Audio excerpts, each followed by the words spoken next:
Hi there, everyone. My name is Matt Hefler, and welcome to a brief chat on secret intelligence and international diplomacy. I hope this is the first of a series of posts examining historical documents, often real secret intelligence archival records, to explore the role of clandestine information and services within international diplomacy. Before we get going, I'm sure you can tell that this is a new and very fledgling channel, so if you can like and subscribe or maybe comment if anything strikes you as we go through, that would be greatly appreciated. Now let's hop right into the material. Here you can see an archival file. This is almost an archival file at random from the UK National Archives. This particular file is a secret report from Britain's Government Code and Cipher School from 1943 during the Second World War. You can see this on all the dates here, and we're going to talk a little bit about what this file contains. So this is a report produced by Britain's Government Code and Cipher School. And what is that? Well, GC&CS was the forerunner to the Government Communications Headquarters, or GCHQ. This is Britain's well-known Signals and Communications Intelligence Agency in Cheltenham in the UK.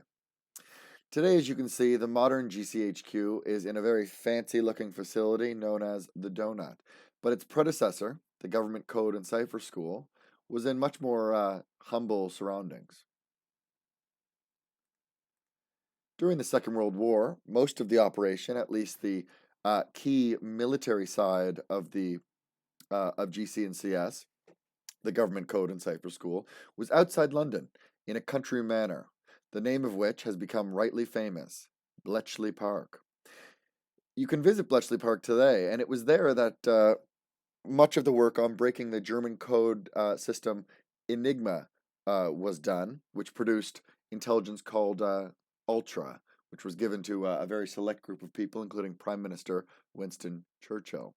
You may have seen some of this cataloged in famous Hollywood films like The Imitation Game.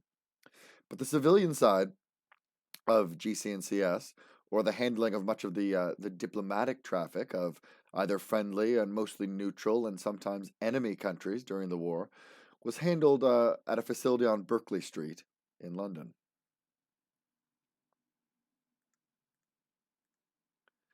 For those familiar with the diplomatic intelligence product of the GC&CS, this is pretty standard fare. This file contains a cable from French diplomat Pierre Vinot in London to the diplomatic section of the Comité Français de Libération Nationale, the CFLN, in Algiers. This is the committee set up under various groups, actually, of émigré Frenchmen who had escaped metropolitan France and were trying to proceed with resistance to the occupation by France of Nazi Germany during the Second World War. This file gives us lots of information on what's going on here. Vinot's cable, you can see, we can see here it's from Monsieur Vinot in London and to Diplo-France in Algiers, what they're calling the diplomatic section of the CFLN during the war. Vinot's cable itself was sent on 27 October 1943, which you can see just there. So this cable would have been sent on the 27th by Vinot in London, and it was intercepted by the GC&CS, today's GCHQ, and the codes were protected. The codes which protected its contents were broken or solved by cryptanalysts working in London on Berkeley Street. The resultant flimsy, as this file would have been called, a flimsy, when these were so named for the light wax paper upon which these files were printed. And if you go to the National Archives today and see these files in person, you'll see the sort of thin wax paper that I mean, and you can see the words of the next file coming through the thin flimsy here. So cryptanalysts broke the codes protecting this French cable, and they produced this cable as their own file on 3 November 1943. You can see that there. So that's when, for the historian or the student of intelligence, this file would have been produced by GC&CS, and that's when we can imagine recipients of intelligence, which we'll discuss in a little bit, could have received this file. That's when it was possible they would have had this file in their hands, affecting their decision-making, or at least theoretically so. Now, flimsies, as I described them, are complex historical sources. That's what we're going to talk a little bit both today, and this is what it's kind of an introduction to that we'll speak about a little bit more going forward. Yet flimsies can offer rich historical insight for students willing to apply the kind of age-old analytical approaches and innovative techniques of the historical craft. You can see here, I believe from the same series, from November, a list of, this is the index at the beginning of one of these collections of GC&CS diplomatic intelligence from this month. You can see there'd be quite a few of them here, and we'll talk about that a bit more, but here are the headlines given to each of these intercepted cables from France and many other countries, including Germany, the Turks, and the Japanese, at least on a quick glimpse on this page. These are the titles given them by cryptanalysts at on Berkeley Street, and these are just covering the whole file there. So what are the sorts of techniques needed to kind of understand or approach these critically in order to understand how they might have had any role? We're going to kind of look at how a historian might read one of these files to see what they can get out of it. This particular cable by Vino, it relayed press rumors of an impending trip to Moscow that was going to be made, according to these press rumors, by French leader Charles de Gaulle, the head of the CFLN in Algiers, the French committee.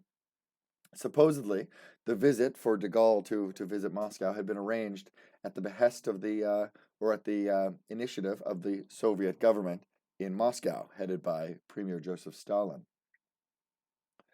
It was rumored, Vino reported, that this was going to be that this would follow the impending meeting of the Big Three, the heads of the three major allies that was soon to be held in Tehran. And this meeting, of course, did happen. The Tehran Conference was the first of three major summit meetings of the Big Three leaders, including Joseph Stalin, President Roosevelt, Franklin Delano Roosevelt, and British Prime Minister Winston Churchill, though some of you, the more astute students of you, or the more finicky of you, might be raging in your head that, yes, Roosevelt died before the Potsdam Conference, the third and final of the three conferences. But this is a picture of them at Tehran. The rumors that Vino reported had it that the meeting would be aimed at fostering still more direct collaboration between Moscow and the French committee in Algiers.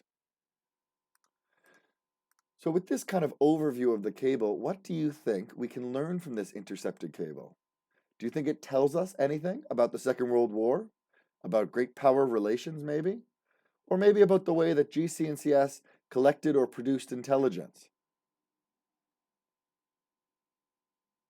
I want to hear from you on this, so if you have any of your own comments, write them below. But for now, I'm going to offer a few of the ways that someone might go about as a beginning step, thinking about what insight can be gained from this particular one of thousands upon thousands of pieces of diplomatic intelligence in the archives. So these questions, what do we think we can learn from this intercepted cable? Does it tell us anything about these big topics? Well, it's difficult to say on the surface. This is one small report in a much larger file. The file at the National Archives, which will be at the end of this video, is HW12-294, the HW12 series being the general compendium of GC&CS diplomatic intelligence collected by the Government Code and Cipher School and published for recipients. So this is HW12 number 294, and this number here is the number of this particular file. So putting it together, HW12-294-124550. So this file here, HW12-294, it contains all of the reports published by the GC&CS from all various countries, not just France, from all countries from which they were producing intercepted cables, by GC&CS in the month of November 1943. The ones that they published in that event, remember, not the ones that were sent in November. So this file, HW12-294, contains 1,119 intercepted diplomatic cables from upwards of 20 states or more around the world, I believe, but certainly a good number of them.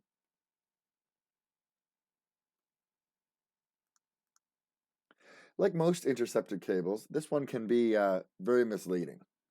Who would have the motivation to share this information, to have leaked it to the Yorkshire Evening News, if the Evening News was indeed producing proper well-sourced rumors there. De Gaulle himself, at least, I mean, was not pleased to have been excluded from the Great Council to be held in Tehran, coming up in Tehran in Persia, Iran.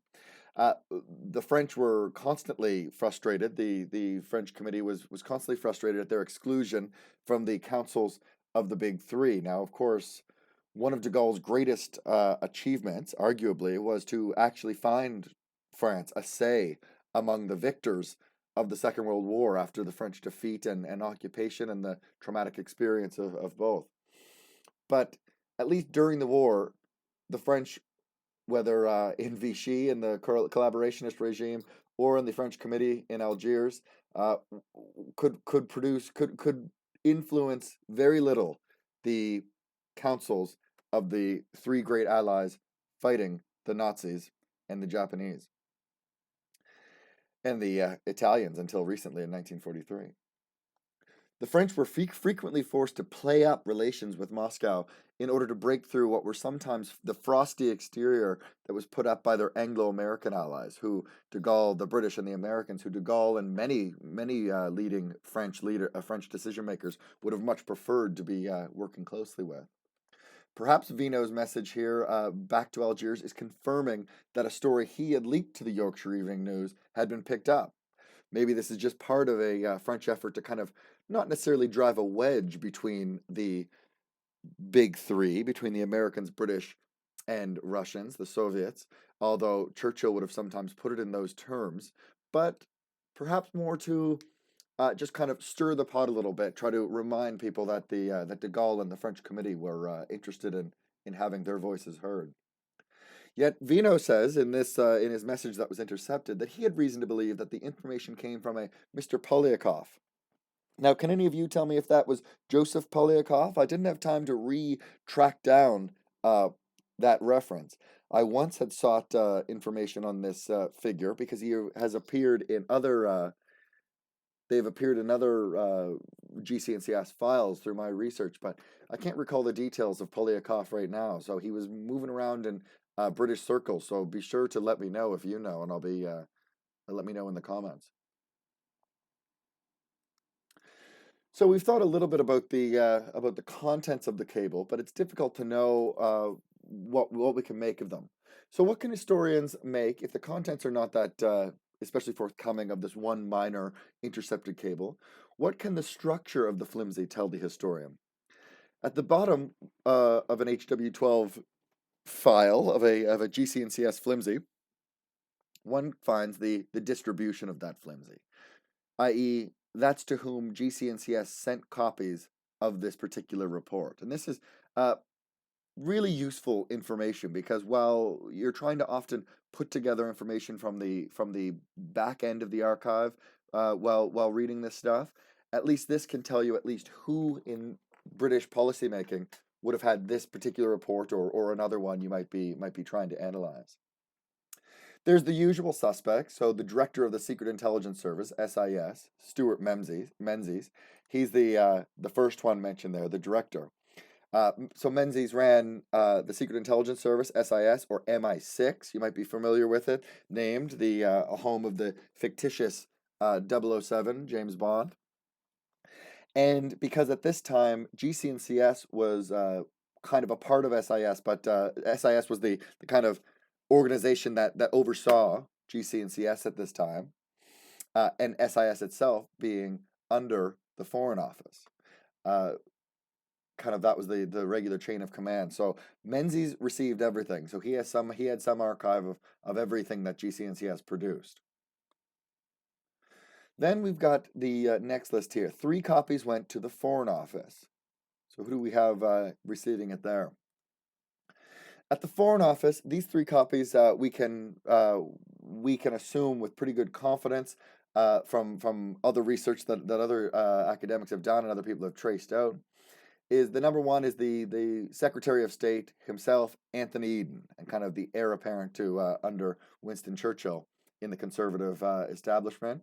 But so being the ministerial head of SIS or MI6, Anthony Eden was in effect the head of GC&CS. So he received a copy of this, and the FO basically receives a copy in this format of everything that GC&CS produces as well. The next, Permanent Undersecretary, the PUS of the Foreign Office, Alexander Cadogan. And so the PUS is the permanent chief of the Foreign Office. He's the permanent civil servant head of the British Foreign Office at the time. Whereas ministers come and go, Cadogan would remain unless replaced. Because of this, he plays a very critical role in the intelligence role of the Foreign Office, and in Eden's role as the ministerial head of SIS. So Cadogan is kind of a critical gatekeeper between the intelligence services and the Secretary of State. And the next copy would have gone to Peter Loxley, the young private secretary of Alexander Cadogan here, who would tragically die in just before, I believe, the Yalta Conference, on the way to the Yalta Conference. But his position as this private secretary for Cadogan made him a critical link between the intelligence services and policymakers like Anthony Eden and others. And so Loxley held an interesting little position. And again, historians or students of intelligence can go into the archives in various files, especially the FO 1093 series, which I think is the Permanent Undersecretaries series, and see Loxley's name or other private secretaries like that pop up quite a bit in their handling of papers and in being the kind of one who Stuart Menzies was connecting with. So these guys often receive this stuff, so you can know that these kind of leaders in the Foreign Office had it through this distribution list. Who else do we have? There's actually some more slightly notable recipients here. So the next one down on the list was MI5. That's the Domestic Security Service, the kind of domestic counterpart to MI6. They received a copy. This is not that unusual. MI5 received lots of GC&CS flimsies, not as much as GC&CS itself, of course, or Menzies, the director, or the FO who oversaw the SIS. But MI5 received lots of these flimsies, and they got this one undoubtedly due to the counter-espionage implications of rumors relating to high policy and wartime great power relations being reproduced in a British newspaper. Another recipient here, however, was Major Desmond Morton. This one, too, is not especially surprising. It's not as strange or rare as many other recipients of these files could be. Morton was the personal intelligence advisor to Prime Minister Winston Churchill, and so he also had supplementary duties as a liaison to many European governments in exile. So Morton received many, if not most, intercepted French cables from the GC&CS. If you were to go and examine the thousands and thousands of wartime cables produced by the GC&CS, you're going to see Morton's name again and again.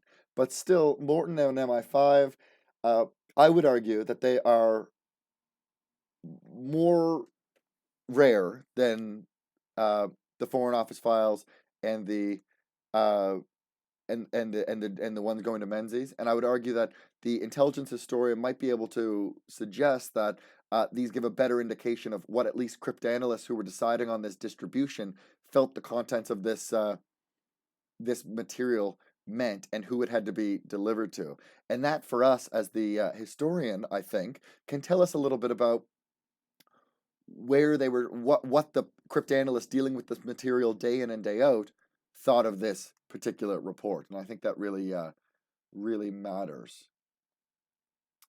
So Morton received it. So what does that tell us, though? With Morton listed as a recipient, one can be pretty sure that Morton himself received the file. It doesn't mean we know, however, that when he received it, he might not have even received it on the exact same day it was published, although that's the assumption that we have to be starting from, I think, in viewing GC&CS flimsies.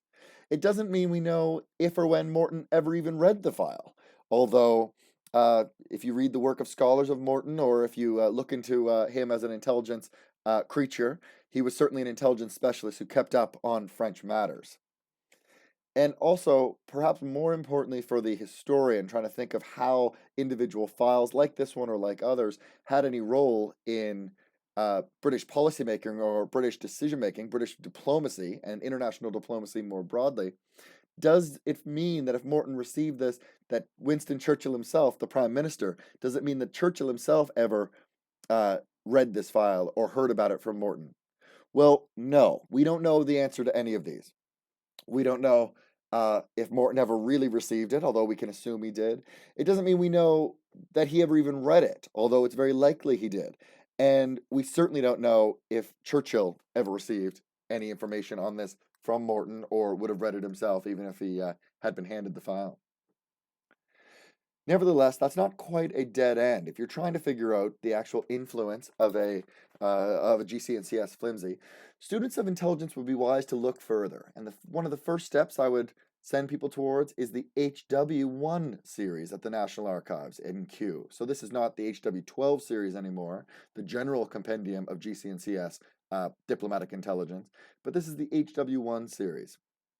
This is the series that contains many of the daily intelligence packets that had been prepared by Menzies himself and given directly to Churchill.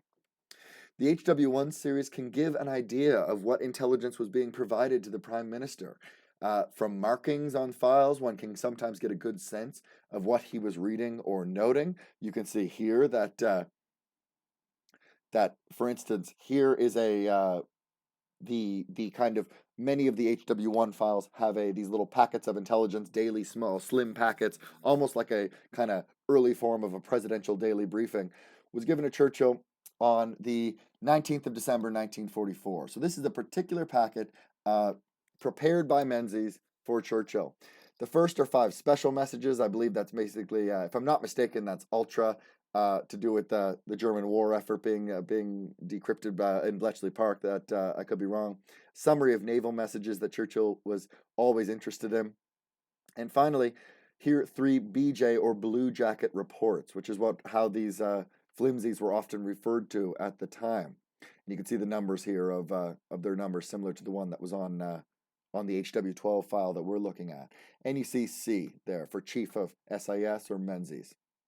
And more interesting for us here, you can see Churchill has initialed this. Winston Spencer Churchill, 21 December. So just right there, we know that Churchill at least took the effort to sign this file before it was sent back, actually, I believe, to Menzies, because this intelligence didn't just lie around. So here's a marking on at least that date that we can say with some likelihood, or at least with a degree of certainty, not a rock-solid degree, but a good one, that Churchill glanced at this files, glanced at the contents, and signed that he had read it and that this could be taken away. So that's just a beautiful archival resource right there for the intelligence historian. So one nice thing about that is that you don't see it here, but Churchill would often make comments on the files themselves. He would often give them a blue tick from a pen or something if he had read them, or he would often circle things that maybe can give an indication of what was striking him the most. So, perhaps Vino's cable was in a packet that was given to the Prime Minister around this time. And my question for you is, does this raise the importance of this individual file that we happen to be reading? Would it help us understand whether information like this had any bearing on the Prime Minister's decision-making? Again, the calculations are not easy, and the answer to these questions, in all likelihood, is resounding no. We cannot say with any certainty that the file that we're talking about, our little precious file, had much impact on the Prime Minister, at least from what the evidence we've already discussed. Yet, students can keep looking. Students of intelligence would be wise to keep this file that we're discussing, this RHW12 file, in mind as a snapshot of one tiny aspect of French diplomacy at that point in time when it was intercepted and reproduced. Committee politics in general, the French committee, were at a very important moment in October, November, December 1943. In November 1943, Charles de Gaulle would succeed in retaining a sole presidency over the committee. This after relegating the American-supported co-president, General Henri Giraud. The same month, critical committee decrees would advance the Secret Service's loyal to de Gaulle in their war or contest, war is a little strong, but in their battle with the secret services in Algiers who were more loyal to Giraud. And often many of these were the more respected and classic French intelligence chiefs from uh, before the defeat and occupation who had finally escaped to North Africa. So this was an incredibly important period in the development of the French Committee, and Vino's file is just one tiny snapshot of things that were going on, or at least one file that passed people's desks in Algiers. And most of all, just after the publication of the flimsy by GC&CS and its distribution to its intelligence recipients in the UK, the Lebanese crisis broke out in the Middle East, and this almost ruined French influence in the Levant. This was after anti-French nationalists win the elections in Lebanon and Syria, and the Lebanese decide to go forward and announce in the Chamber of Deputies in Beirut that they're going to abrogate the mandate. They're going to get rid of the French. They're going to say amend the constitution to say that the French have nothing more to do with a mandate over Lebanon that they'd had ever since the First World War. This caused a huge row. The French locked up some of the cabinet and suspended the constitution, etc. And the British and other allies really condemned the French for it. As I argue, the crisis was a real golden opportunity for de Gaulle's enemies, and it gave powerful rivals, both in Algiers and elsewhere, the chance to see if he might be if they might be able to politically ruin him and deal him a blow, not only there but over French influence in the Middle East. That will be those sorts of things will be for future videos. But I think for now we can say that files like these, this HW12 file that we're looking at, this GC&CS flimsy, files like these are small pieces of an elaborate puzzle. We have to look at them in context and with many more files like that pictured here, the thousands and thousands to do intercepted French cables that the British intercepted, and we have to examine them within wider context in order to know how they might have shaped either British policy or what they can reveal about the role of intelligence within wider Anglo-French relations, or indeed even wider great power relations. One thing we do know for sure is that the rumored trip that Vino had reported from the newspaper never happened. De Gaulle did not visit Moscow shortly after Tehran, and it would, I think, not be until he signed the Franco-Soviet agreement in December 1944 that he would visit Russia himself. But what do you think after hearing this is the use of intelligence history?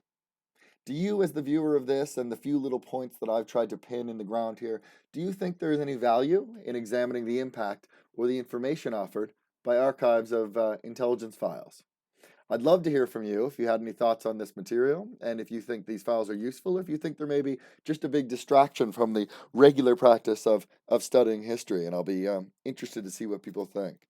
If you have any views, please comment, like, and subscribe, or you can give me an indication by doing so if you have any interest in seeing more analysis of different files, whether just Foreign Office files or maybe from France or from the United States or from other countries as we go forward. Thanks very much for listening, and hope you come back with us another time. Take care.